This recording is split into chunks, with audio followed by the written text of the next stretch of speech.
Laga krusial Grup I Piala Dunia 2026 antara Prancis dan Norwegia yang dijadwalkan pada Sabtu 27 Juni 2026 pada pukul 04.00 waktu Indonesia Barat menjadi sorotan utama. Pertandingan ini adalah panggung pembuktian bagi dua predator paling mematikan di Eropa, Kylian Mbappe di kubu Les Blues dan Erling Haaland untuk The Lions.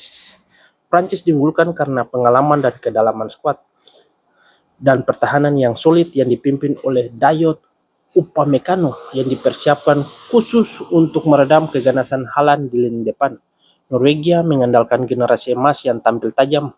Haaland datang dengan catatan 16 gol dari babak kualifikasi dan ia akan disokong oleh kreator serangan seperti Martin Odegaard. Rekor pertemuan kedua negara telah bertemu 16 kali dengan keunggulan tipis dipegang oleh Prancis yang mencatatkan 7 kemenangan. Untuk pertandingan itu, Prancis akan menang dengan prediksi 2-0. Ciao.